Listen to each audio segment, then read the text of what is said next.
Close your eyes for a moment. Imagine you're standing on the edge of a quiet forest. The air is cool, the leaves rustle softly, and there's a stillness that feels alive. You're not here to find something new. You're here to let go of something old. Something you've carried for years without even knowing it. What if I told you that the heaviest burden you carry is the idea of you? The idea of a separate, fixed self? What if, by letting it go, you could dissolve into something vast, something whole, something that feels like home? Welcome to the journey to wholeness. This is not just an audio. It's an invitation. An invitation to explore a truth so simple, yet so profound, that it has the power to change how you see yourself, others, and the world. Tonight, as you drift into sleep, we'll walk together through a story of emptying, of becoming, of discovering that you are not just a drop, but the entire ocean. This is a journey inspired by the wisdom of Gautam Buddha, who dared to say something radical. There is no self. And in that emptiness, there is freedom. There is wholeness. You don't need to do anything right now. Just listen. Let the words flow over you like a gentle stream. If your mind wanders, that's okay. It will come back. And as you listen, you might start to wonder, who am I really? Why do I hold so tightly to this idea of me? And what would happen if I let it go? These questions aren't meant to be answered with your mind. They're meant to be felt, to be lived. So, settle in, breathe deeply, and let's begin. Let's begin with a simple question. Who are you? Take a moment to think about it. Maybe you picture your name, your job, your family, or the things you love to do. Maybe you think of your dreams, your struggles, or the face you see in the mirror. But when you hold on to those ideas so tightly, don't you? They feel like you. They're your identity, your story. But what if I told you that this you, this self you've built so carefully, isn't as solid as it seems? What if it's more like a cloud, always shifting, always changing, never quite the same from one moment to the next? This idea might sound strange, even unsettling. After all, we live in a world that tells us to be yourself, to stand out, to make your mark. We're taught to love ourselves, to know ourselves, to be ourselves. But 2,500 years ago, a man named Gautam Buddha looked deeper. He saw something radical, something that shook the foundations of every philosophy before him. He said, "There is no self, no self. No fixed, separate I sitting at the center of your life. Instead, you are an emptiness, a vast, open space, connected to everything else.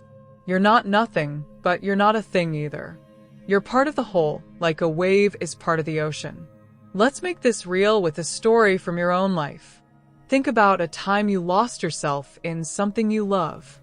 Maybe you were dancing to your favorite song, cooking a meal, or watching a sunset. In that moment, where was you? The chatter in your mind quieted. The worries about who you are faded. You weren't thinking, "I'm dancing" or "I'm cooking." You were just dancing, just cooking, just being. That's a glimpse of what Buddha meant. In those moments, the self, the story you tell about I, dissolves and you're free. You're part of the music, the food, the colors of the sky. You're not separate. You're whole. Now, this idea can feel like a paradox. If there's no self, then who's listening to these words? Who's breathing right now? Who's falling asleep? Buddha's answer is simple but profound. The universe is listening. The universe is breathing. The universe is drifting to sleep. You're not a separate piece, but a movement within the whole, like a note in a symphony. Let's try a little experiment. Close your eyes if they aren't already. Take a slow, deep breath. Feel the air move through your nose into your lungs and out again. Notice how the breath happens on its own. You don't make it happen. It's a gift from the world around you. The oxygen from trees, the rhythm of life itself. In this moment, Where's the line between you and the air? Between you and the world? This is the heart of Buddha's teaching. You don't exist apart from the universe. You're woven into it, like a thread in a tapestry. And when you see this, something shifts. The need to cling to I, to prove yourself, to defend yourself, to be yourself, starts to melt away. The illusion of the self. So, why do we hold onto this idea of a self so tightly? Let's explore this together, like we're unraveling a mystery. Think about your daily life. You wake up, check your phone, maybe scroll through social media.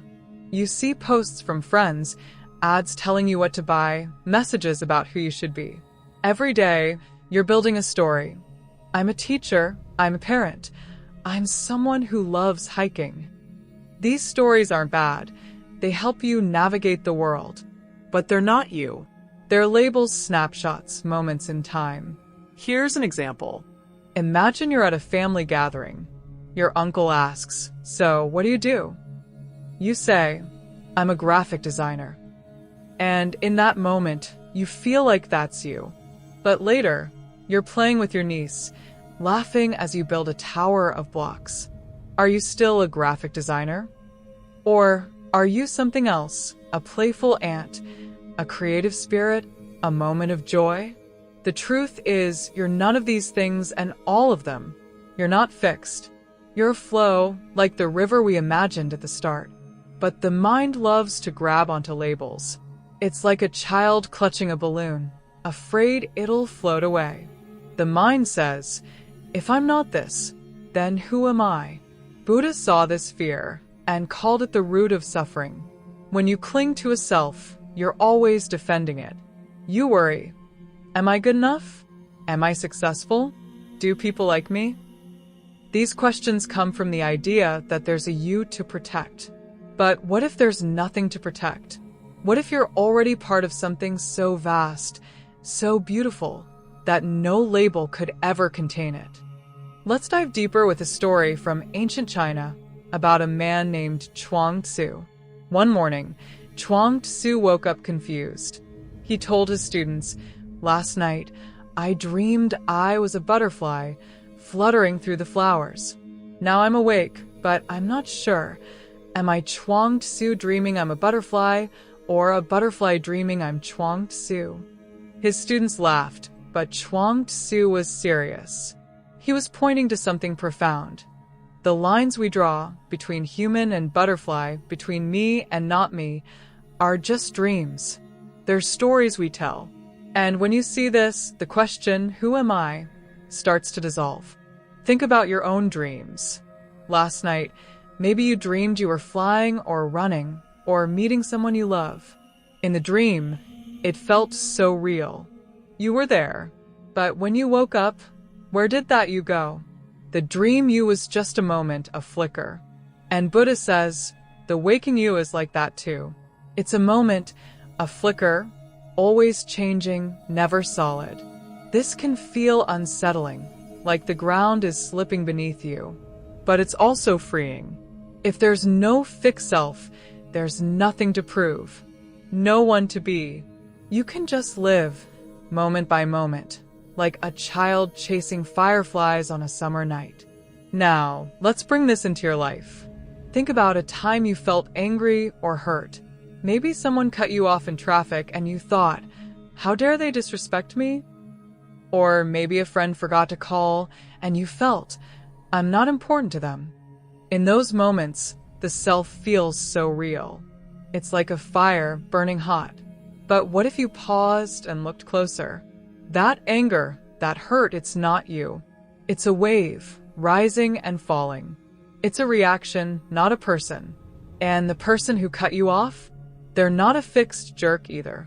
They're a moment, a story, a wave in the same ocean. When you see this, the fire cools. You don't need to defend a self, because there's no self to defend. This is what Buddha meant when he said the self is an illusion. It's not that you don't exist, you do, as part of the whole. But the separate you, the I that needs to win, to be right, to be seen, that's the dream. And waking up from that dream is the beginning of freedom. Emptiness and wholeness. So, if there's no self, what's left? This is where Buddha's teaching gets really beautiful, and where we find the other side of the coin. Wholeness.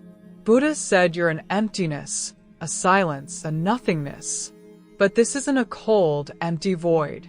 It's a fullness, a connection to everything. Imagine a room filled with furniture, chairs, tables, lamps. If you take everything out, you might say, the room is empty. But is it? Now the room is full of space, full of possibility. It's not nothing, it's alive with potential. Your emptiness is like that. When you let go of the self, the labels, the stories, the I, you become full of the universe. You're not separate from the trees, the stars, the people around you. You're part of the same dance, the same breath, the same life. Let's make this vivid. Picture yourself walking in a forest. The leaves crunch under your feet. The air smells of pine. A bird sings in the distance. In this moment, where do you end and the forest begin? Are you separate from the leaves, the air, the song? Or are you part of it all, moving together, like colors in a painting? This is wholeness. It's not something you achieve. It's something you are when you stop clinging to the self. And it's not about becoming more successful, more spiritual, more anything. It's about letting go so the universe can flow through you. Let's try another experiment. As you listen, notice your body. Feel the weight of it against the bed or the couch. Feel the warmth of your skin, the softness of your breath. Now let your attention expand. Notice the sounds around you. Maybe a distant hum, or the quiet of the night. Let your awareness grow wider, to the room, to the world outside. Imagine the trees, the sky, the stars. In this moment, can you feel how you're not separate? Your breath is the air's breath. Your body is the earth's body. Your thoughts are the universe's thoughts, flickering like stars. This is what it means to be empty and whole. You're not a small, separate I. You're vast, connected, alive with everything. Now, here's where it gets practical. In your daily life, this wholeness changes how you move through the world. Think about a time you felt love for a friend, a pet, a partner. In that moment, the walls between you and them softened. You weren't thinking, I'm loving. You were just love flowing freely. Or think about a time you helped someone. Maybe you held the door for a stranger or listened to a friend's troubles. Why did it feel so good? Because for a moment you forgot the self. You weren't helping to be a good person. You were just helping, just connecting, just being part of the whole. This is the gift of emptiness. It makes room for love, for compassion, for joy.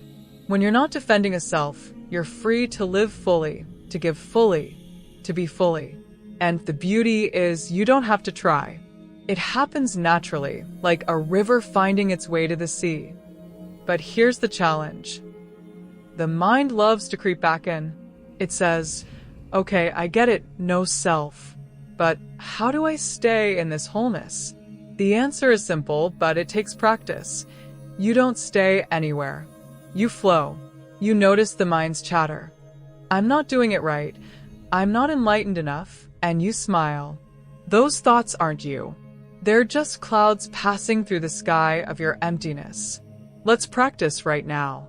As you listen, notice any thoughts floating by. Maybe you're thinking, this is interesting, or I'm not sure I get it. Don't fight the thoughts. Don't grab them. Just watch them, like leaves floating down a stream. Let them come, let them go. What's left? Silence. Space. Wholeness. This is meditation, not as a task, but as a way of being. You don't have to sit cross-legged or chant. You just notice moment by moment that you're not the thoughts, not the labels, not the self. You're the space where it all happens. Living without a self. Now that we've explored the illusion of the self and the beauty of wholeness, let's talk about what it means to live this way. How does no self change your daily life? How does it feel to walk through the world as part of the whole? Let's start with a story. Imagine you're at work and your boss criticizes a project you've poured your heart into. Normally, you might feel attacked. Your mind says, they think I'm a failure. But with Buddha's teaching, you see it differently. The criticism isn't about you because there's no fixed you to attack. It's just a moment, a perspective, a wave. You listen, you learn, and you move on without carrying the weight of I'm not good enough. Or imagine you're stuck in traffic, late for an appointment. The old self would fume. Why is this happening to me? But now you notice the frustration, but you don't become it. You breathe. You look at the sky, the other drivers, the world moving around you. You're not separate from this moment. You're part of it. And somehow, the frustration softens. This is the freedom of no self. You don't have to defend, prove, or cling. You can just live, fully present, fully alive. Let's bring this into relationships. Think about someone you love. Sometimes you argue or misunderstand each other. Why? Because the self gets in the way. You think, they don't respect me, or I need to be right. But when you let go of the self, you listen differently. You see their words, their feelings as part of the same whole. You're not fighting to protect I. You're connecting, flowing, healing. Here's an example. My friend Sarah once told me about a fight with her sister. They were arguing about who should host their family's holiday dinner. Sarah felt hurt, thinking, she doesn't value me. But then she paused and remembered. There's no me to value. We're both just trying to love our family. So she called her sister, not to win, but to listen. They laughed, planned the dinner together, and felt closer than ever. This is what happens when you live without a self. Love flows. Connection deepens. You're not building walls, you're opening doors. Now, let's talk about purpose.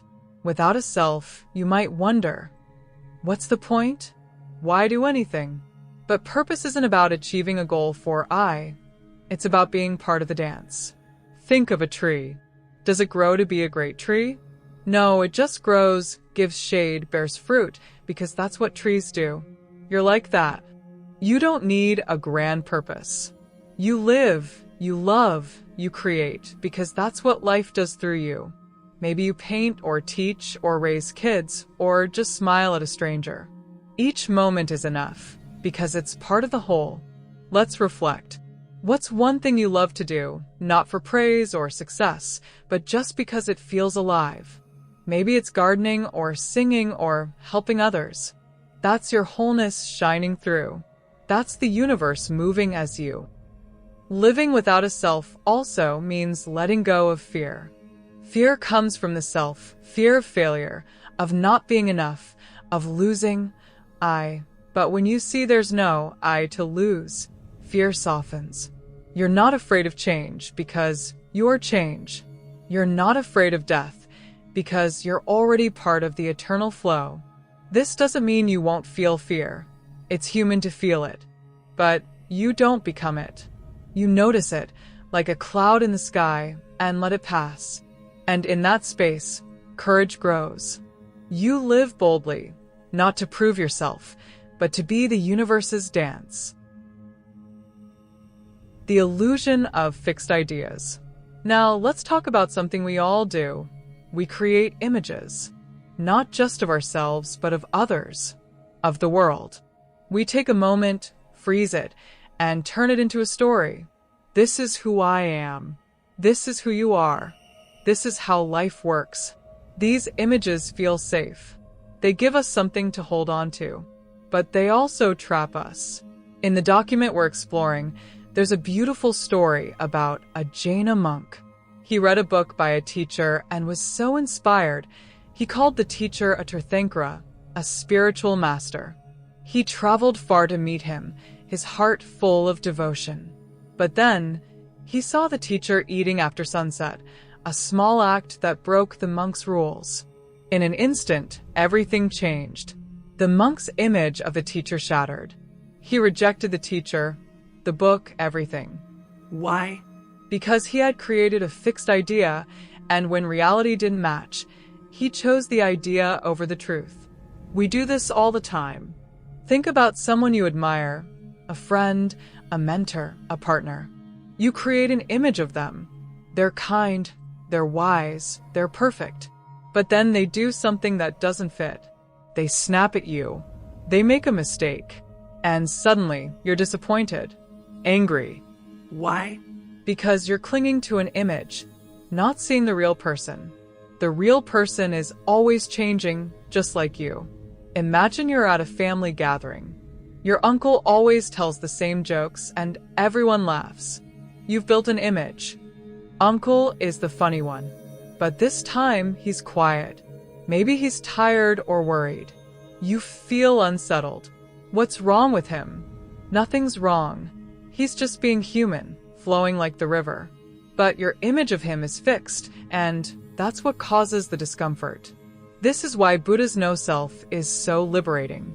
It's not just about letting go of your own self. It's about letting go of fixed ideas about everything. When you stop freezing people into images, you see them as they are, alive, changing, connected. And when you stop freezing yourself into an image, you give yourself permission to grow, to evolve, to be free. Let's try a small practice. Think of someone you love. Picture their face. Now let go of any story you have about them. They're perfect. They're difficult. They're mine. Just see them as a wave in the ocean, flowing with you. Can you feel the lightness? Can you feel the love that comes when you don't need to control or define? This is the no-self in relationships. It's not about losing connection. It's about deepening it. When you let go of images, you meet people in the present, moment by moment. And that's where real love lives. Living the no-self. So, how do we live this truth? How do we bring the no-self into our daily lives? It's simpler than you might think. It's not about becoming a monk or meditating for hours. It's about seeing yourself, others, and the world with fresh eyes, moment by moment. Let's go back to the river. If you're a river, your job is to flow, not to cling to one drop of water or one bend in the stream. Life is the same. Every day, you're given chances to flow, to let go of fixed ideas, to meet people as they are, to meet yourself as you are. Practical steps for daily life. 1. Pause and notice. When you feel angry, hurt, or stressed, pause. Ask yourself, who is feeling this? Look for the I. You won't find it. And in that moment, the emotion will soften. You'll see it's just a wave passing through. 2. Let go of images. When you catch yourself judging someone, they're lazy, they're rude, stop. See them as a wave in the ocean, just like you. Let go of the image and meet them in the present. 3. Be present. Do one thing today with full attention. Maybe it's washing the dishes. Feel the water, the soap, the movement. Don't think, I'm washing dishes. Just wash. In that presence, the self dissolves and you touch wholeness. 4. Breathe with the world. Once a day, take a moment to feel your breath. Remember that this breath connects you to the trees, the sky, the whole. You're not separate. You're part of the dance. These practices aren't about effort.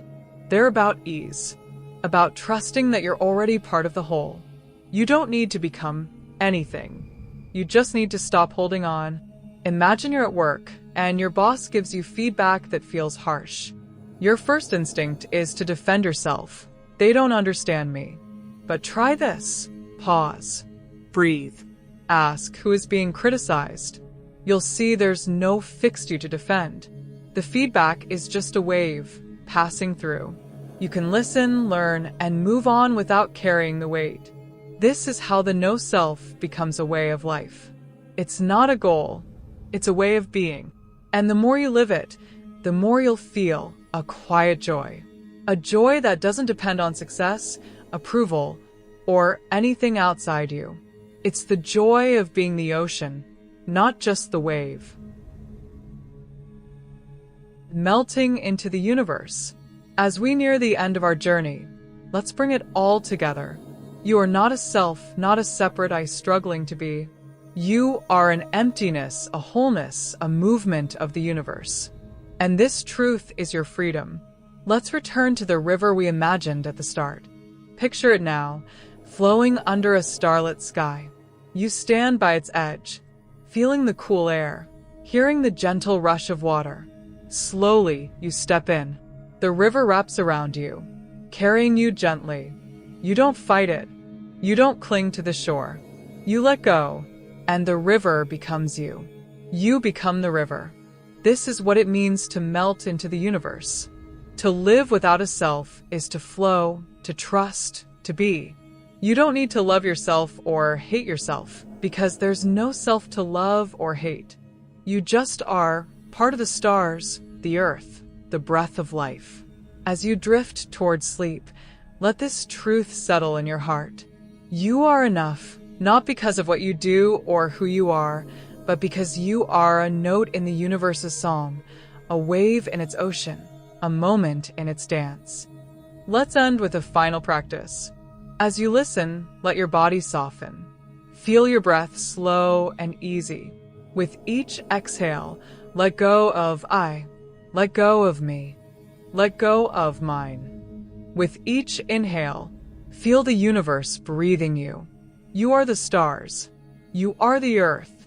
You are the love that holds it all together. Rest in this now. You don't need to do anything. You don't need to be anything. Just be, just flow, just melt. And as you sleep, let these words weave into your dreams. There is no self. There is only wholeness. There is only life, living itself through you.